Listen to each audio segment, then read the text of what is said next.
to work every day. You know what I mean? Like, obviously, you know, like I'm out for lunch every now and then for meetings and stuff like that. But, you know, like I do those little things. I don't go out and buy coffee. I've got a coffee machine in my office. You know, there are so many different things that I do which I don't spend my money like I've got endless amounts of it. You know, because I'm continuously stacking all away. Well, actually, in actual fact, I actually don't have any money in the bank. Right, I've got no money in the bank. So for your listeners out there, like, I'm actually very uncomfortable right now because I've got no money in the bank, because all of my money is pushed into assets. All of my money is pushed into assets that are generating me income and producing cash flow to help me buy more assets to build my wealth. That's a fact. And that's a fact, right? But I do live quite frugally. And, you know, Jade was saying everyday things like shopping, for example. We always look for stuff that's on sale. Right, a lot of people think that it's not cool to buy things that are generic brands. It's not cool. And not right? even they might not be cool. It just might be that they're not even. I've got to get in and get out. Like I don't want to look for it. But you got to think about it. You got to be aware of it, because that will compound. That saving will compound over 1 year, 2 years, 3 years, 10 years, 20 years. Right, you do that for the rest of your life. If you buy a $4 coffee every single day for 20 years, I think it costs you about $60,000 or $70,000 in total. It compounds. I don't even think that takes into account inflation. So you've got to think about the habits that you have today, right? How are they going to affect you in 20, 30, 40 years time? Yep. Right? So it's really important to start from the little things, right? So I am completely aware of every single dollar that comes out of my wallet. It's just like people who are health freaks, right? Who are into their fitness. They're trying to stay in shape, and they count every calorie that goes into their mouth. You know what I mean? They track every single thing that goes into their mouth. I know I do, because I put 110% effort into everything I do. Right? So my diet is exactly the same. So everything I put into my mouth, I make sure that it's accounted for. Yeah. Right? I just do. And for some people, that's a little bit of extreme. But if you can relate that to your finances, every single dollar that comes out of your wallet must be accounted for. If you can track that, then you will be successful. You don't need a high-paying job. You know what I mean? You need to do what's right with what you have. Some of the most successful property entrepreneurs out there, and I know some of them are our clients, in fact, they don't have the highest paying jobs in the market. They don't. Some of them have a third of the pay of other professionals out there, and they're the most successful property entrepreneurs. Why? Because they're financially educated. They didn't go to a business or finance school. They educated themselves, and they listened, and in particular listened to what you had to say with financial education. Well, we talk to a lot of people who have high incomes, right? Like doctors, lawyers, and all of those guys who are on $300,000, $400,000, $500,000 a year. But those guys are broke because they live these high-end lifestyles where, they're living in a big house, and, they've got the fancy car, they're constantly going overseas, and, their lifestyle has gone up in accordance to their pay packet, right? So at the end of the year or the end of the quarter or whatever it is, they're actually left over with nothing. They're sometimes in the negative. Yeah. Right? The people on low incomes, like I used to be on a low income, right? The people who are on the low incomes, what they do is they become resourceful. Yes. So for you listeners out there who are on low incomes, right, always remember that, you can be very resourceful with what you have, be very, very creative, be mindful with what comes out of your pocket, and do the research, you know what I mean? And make sure that you're putting your money into things that are going to grow, because, like, I'm in a position now where I've got choices. I can do whatever I want, right? And there are so many people that will say, "Oh, well, money's not, the answer to everything." And I go, well, it kind of is, because now I've got choices to do whatever the fuck I want. Yeah. You know what I mean? Like, and that's it. Like, there's no argument to that. No. And yeah, obviously, there are other things that make you happy besides money, but we're in the business to make money. We don't go to work because, we just want to go on a holiday. You know what I mean? Yeah, people go to work because they need a pay packet. Yeah. Right? And if you're going to work and you're working, whatever it is, 40, 50, 60 hours a week, you're giving up that much of your time to get, a certain amount of money back for it. wouldn't you want to be doing something smart with it? Wouldn't you want it to grow? Wouldn't you want it to count? So every time you go to and spend, for example, you spend $5 today at the shops on something useless and meaningless, that $5 in 20 years' time is probably worth $50. Do you know what I mean? With the inflation, that's right. So you've got to think about, okay, what is the value of this transaction right now? And so many people do it. I'm guilty of it. You guys are guilty of it. We've all wasted money. And that money could go to such better use if you thought about your future. Definitely.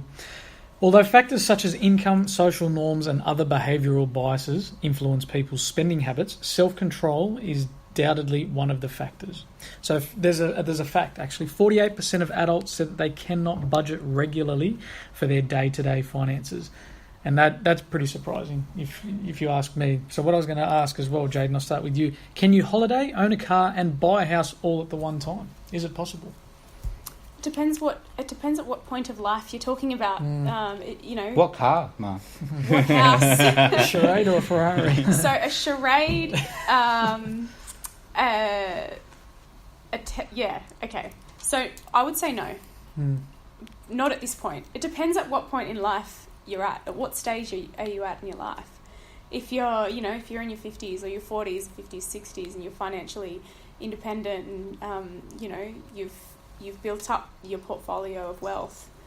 Yes, you can have all of that in one single day. The reason why I ask this as well is because as a millennial generation that we are, we expect all of those. Because of social media. And I know every single week, guys, we go back to this same topic of social media and expectations and social norms. Social media is doing this to the millennials and the Gen Ys, and it even to some respects, a lot of respects, the Gen X's out there as well. And yes, social media says you can have a holiday, a car, and a house all at the same time, because there are people out there advertising that they've got all of these things, when in actual fact they're not theirs. It's unrealistic. It's Absolutely. unrealistic. You can't follow people on social media. They're fake lives, Yeah. right? And you don't know what those people have gone through. They may have gone through 20, 30 years of building up their financial education to get to where they are. Never compare yourself to anyone else. There are so many things that you need to do in your own life.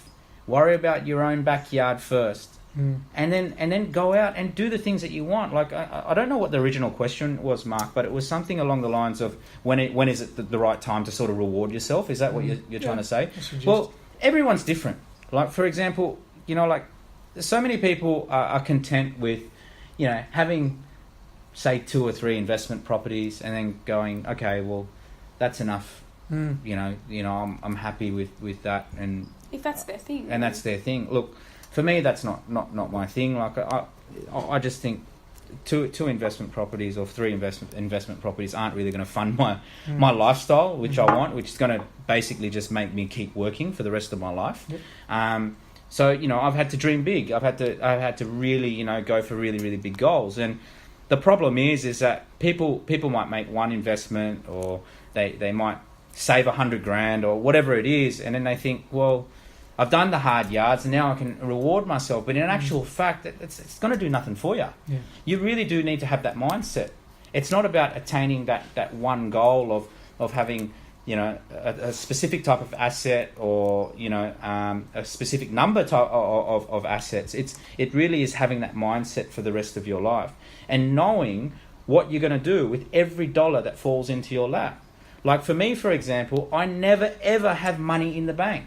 I meet people all the time and say, oh, I've got a couple $100,000 in the bank. I'm not really interested in buying property because I just want to, I'm just comfortable, right? And that's the worst thing you could do, right? Like I have like over $10 million worth of assets, but I've got no money in the bank, right? And a lot of people go, oh, well, aren't you worried? And I go, well, no, because my only option right now is to look forward, because my back's against the wall, and keep punching on, right? Everyone talks about, oh, but you've got to have buffers and all of that sort of stuff.